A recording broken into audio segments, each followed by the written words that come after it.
Guess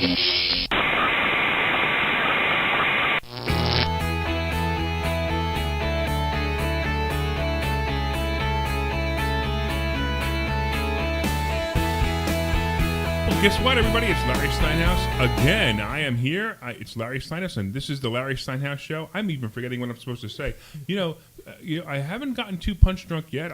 My last interview with Phil, I started to have it to think about the words I was using, so it was getting interesting. So I have somebody really cool in the studio right now, and I'm pretty excited about this. I have Christine Cipriano, and Christine is a USGTF Golf Teaching Professional who has been opening doors and helping women realize and believe they have equal standing and opportunity on the golf course of life. Now, I love that, on the golf course of life. That is just so cool.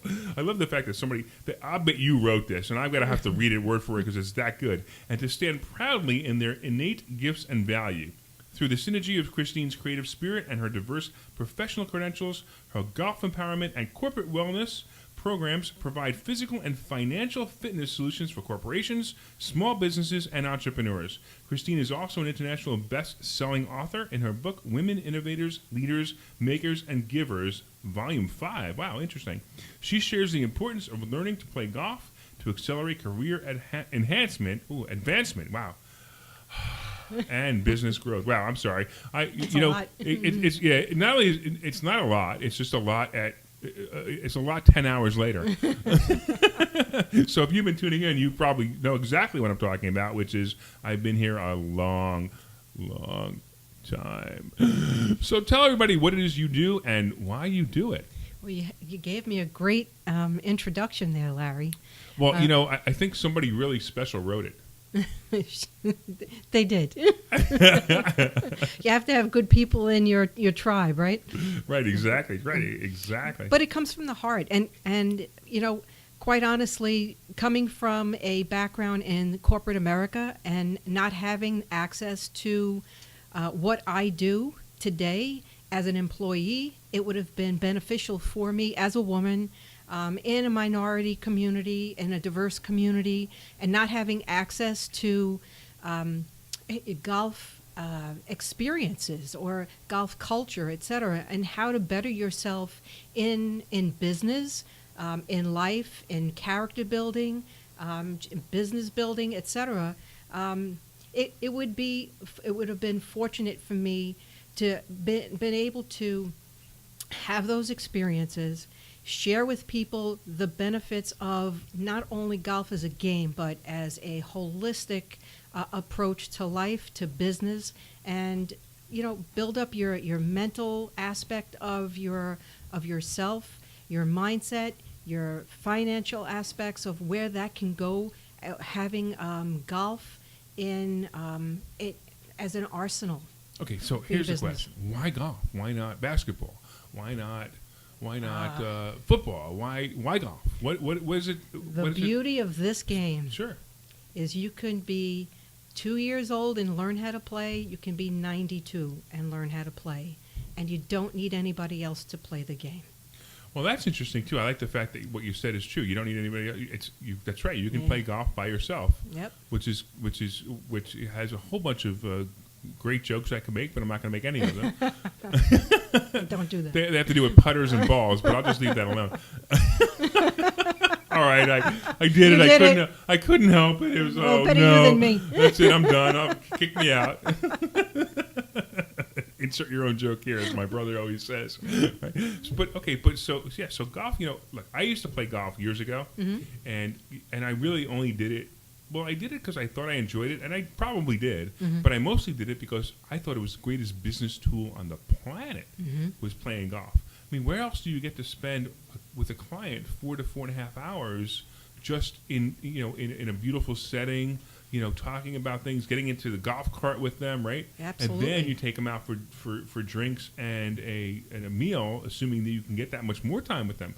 So, wow, what a better opportunity. There's no better opportunity to get to know your clients. And, that aspect of the game has been going around for centuries when men years and years ago realized that it was the best interviewing tool you could ever get.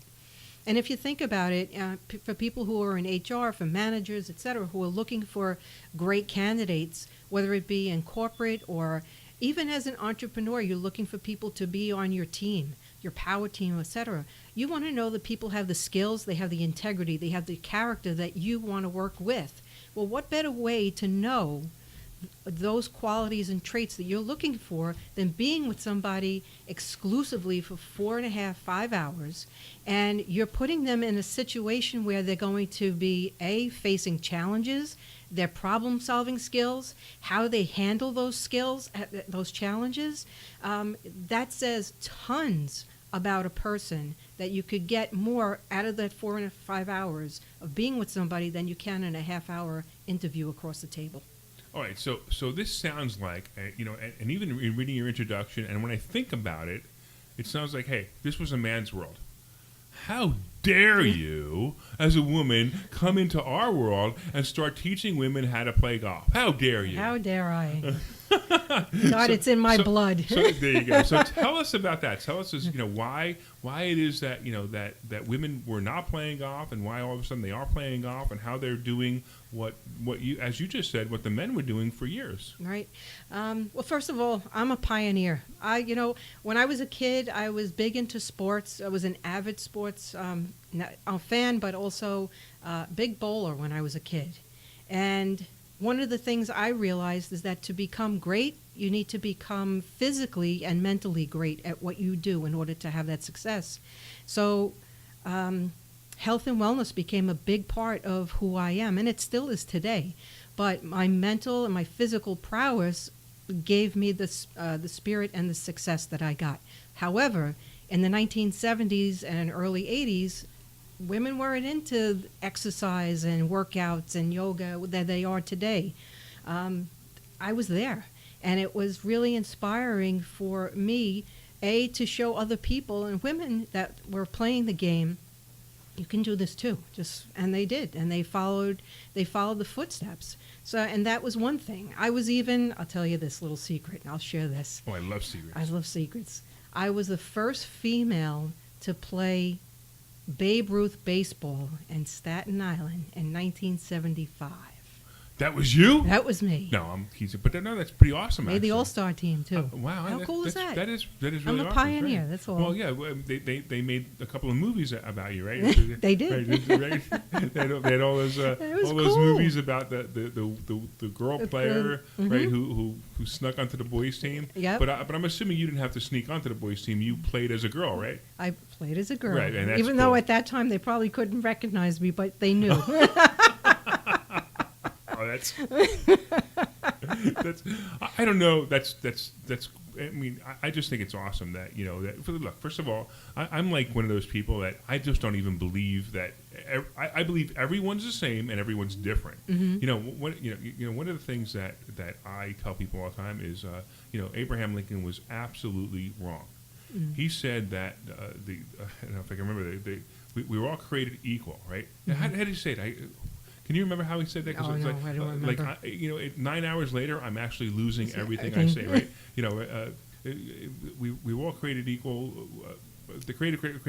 Anyway, so I this is what I say. I think it's just the opposite. We're not all created equal. We're all created equally unequal. I like that. Right? And now, when you take that out of the equation, you are you, I am me. It's man, woman. It doesn't matter. Mm-hmm. I have my problems. You have your problems. I have my frailties.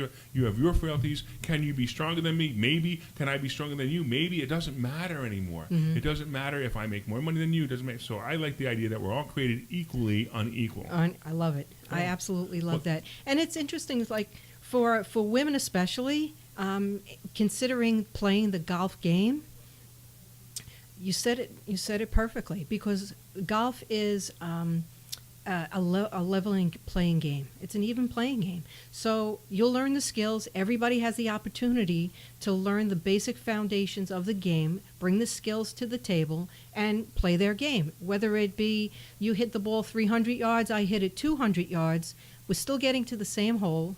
We still have the opportunity to get there in the same amount of strokes, but how you handle yourself and how you will present yourself to the game and manage those challenges that you'll face is what's going to make the difference between you and me. So do you find, and I'm going to ask you, do you find the ladies' tee insulting? I don't find it insulting.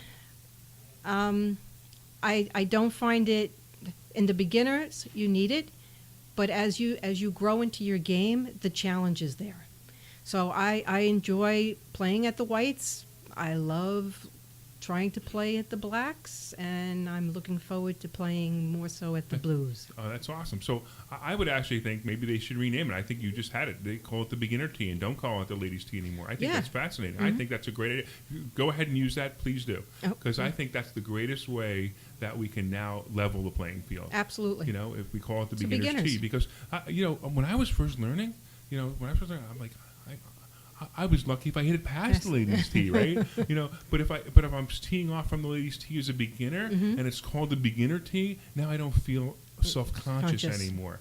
So that might be a great thing. So you've got connections, make that happen. Make it happen. I'll make it happen. So you also teach people how to play golf, right? I certainly do. Okay, so tell me about how a beginner starts playing golf and what they should do to start. Well, first thing, I've known many people who have gone out there and just tried to play the game on their own, and that's probably one of the worst things that you could do. Everybody needs a coach for a reason, whether if it's in business, if it's a mental coach, a sport coach, and golf, you need a coach. And just to get the basic fundamentals down. And once you have that, and this is the beauty of this game, because it is not difficult, we make it more difficult than it is intended. The skills are there, and once you learn and master one of the skills, move on to the next skill, move on to the next skill, so you have the basics of your setup and your stance for every single shot.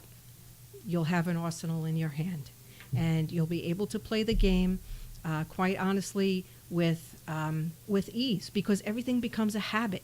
And once you don't have to think about anything in the game of golf, you're a winner. All right, so that actually that brings me to life, right? Which is all about that, right? It's all about life. So tell me some of the challenges that you've overcome, not just as a golfer, but in life, and how you coach people through just not even through golf, but through helping them with their life. Well, that's interesting. I always ask challenging questions because I like challenging questions. I like to challenge people, and I like to make them open up their minds. Well, I think learning more about people as to why they want to play. That's the first thing. For most people, it's it could be social, it could be for business, it could be I lost a spouse and I don't know what I'm doing with myself. So and I want more social engagement. Or I want to travel more. You can also use golf as a resource to just travel all over the world and play in these beautiful, beautiful courses. But I think mainly it's finding out why they want to do and play this game, what brings them there, and whether it's a challenge of starting business, networking with people. That's probably the biggest thing I would say regarding that. No. Those are all great answers. I love it. And again, I sat there and I played golf when I was, like I told you, when I was in business. And one of the things that happened, I have to say, and maybe you could even get me back into the game, but I have, and I don't know if I could even show you, maybe I can, but my finger right here, I cut it. I accidentally cut it in a saw accident. Right, and so now when I hit the ball, the vibration of the ball. It hurts my finger. So that was when I quit. Now I probably could have hired somebody like you and say let me get over that, or at the same time, I'll be honest with you, I was terrible at golf. I was terrible, and probably because I didn't practice, because I didn't really employ people like you who I really should have. And I also noticed that when I started to practice a little bit, I got a little bit better, and then then I wouldn't practice. I mean, I broke 110 once. Oh my. We got a lot of work to do. But I will tell you that when I broke 110, I was so excited. That was the wild part. I was really excited. I mean, I used to tell people all the time that I used to hit 60s and 70s all the time, and then go to the 10-10. I love those jokes, right? And I look at people and I'm like, well, we can change that. We can change that. I'm sure you can. So tell me. So what kind of scores do you get? Oh, for myself, it's. I'm so glad that you brought up the 110 because it's challenging in this game to just start out and hit in the 120s and the 110s. Sure. And you always have your challenges to break those goals and to break those barriers. So I have gotten to a point where I'm shooting low 80s, which is a beautiful thing for me. Sure. Yeah, that's great for anybody. Yeah. Yeah. But even for new people starting and having the opportunity to go from 110 to even 100, and then having that taste of what golf brings to them, and if I could do it once, I can hit that shot again. I know I can break 100, and I can hit the 90s, and then go to the 90s. And when you're at that 90 level and wanting to go to 80 and then into the 70s, it's all mindset. Because you already have the skills. And once you get to that point, building your mindset, not only on the golf course, but just in life, in business, you can see the development take you to, the heights of where you want to go. Yeah, I know. I loved it. The first time that I hit a hole-in-one on the mini golf course. I was so excited. And I can do it again. Right. I can do it again, right?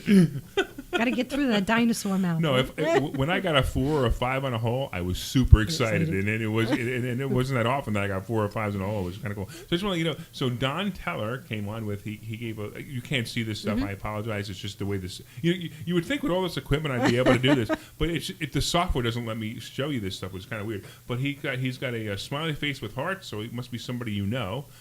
Who's the name? Don Teller, Tellor. Okay, I guess not. That's fine. Oh, hi, Don. You have a fan, man. Thanks. That's awesome. I love it when we have fans, right? We have Dan Croglio, who was here earlier. We are created to stand out, not fit in. That was from before. And then, of course, he added "You Go, Christine." I think that was important. That's cool. There's some woman, Furley Almonte. Do you know her? Because she has a heart out there, and she says you're an amazing and an inspiration. So tell me about Furley, because she's actually next, and I think you know her, right? I do. In fact, Furley is my wife. Your wife? My wife. That is fascinating to me. Okay. Yes. So I will tell you that I'm gonna. My daughter also is married to a woman, and I think incredible as that is, she found, and I bet you I could tell by just how you guys interact. I can tell that like my daughter, she found the perfect person for her to be married to, and I think that's what matters. And who cares about this and that? And whatever beliefs you are, I have Christian beliefs. It doesn't matter. What matters to me is people are happy, and there's nothing better in the world than that. Absolutely. And I give you all the kudos. I give you guys kudos and congratulations, because it couldn't have been that long ago, right? Technically. No, married 6 and together 9. That's fantastic. Awesome stuff. Yep. And so you guys are both like inspirational coaches together, which is kind of cool. We're going to interview Furley next. Matter of fact, if you want to stay and sit in, you can do that too. That would be an interesting thing to add to it. But if she has something really important to say, don't you interrupt her. I won't. No, but anyway, so do you guys like go around? Do you guys like go around together and giving inspirational information? Yeah, for the most part, because it ties in. She, as a motivational speaker, she's taking people from places of darkness and bringing them to their light as they overcome adversity, and showing them how to rebuild their lives through resilience and confidence. And golf is a game of confidence, right? It builds up your confidence, but more importantly, she changes their mindset to be able to overcome those adversities and get through and move forward. And I've always said, golf is a game of 5% skills and 95% mindset. And when you can put yourself in that position, knowing that how you present yourself to the game, how you present yourself to those challenges, how you overcome them and view them, you'll be able to overcome and be successful in this game. And we partner with that because, personal development is all about building each aspects of your holistic life, and that's what we do. So that's funny. What you said was interesting. You said golf is all about a mindset, which I guess I never had the mindset for golf if I couldn't break 110, right? You got to put your skills to work, That's the first thing. But how you handle those mishits, that's the key. Right. Exactly. I mean, I would have, no joke, but I would have to buy 24 golf balls just to make it through the game. How straight were your clubs? Yeah, you're right. They were very straight when I put them in my hand, but they always came out of my hand crooked, right? If anybody plays golf, you totally understand that one, right? So what is it? So you wrote this book. So tell me about this book that you wrote.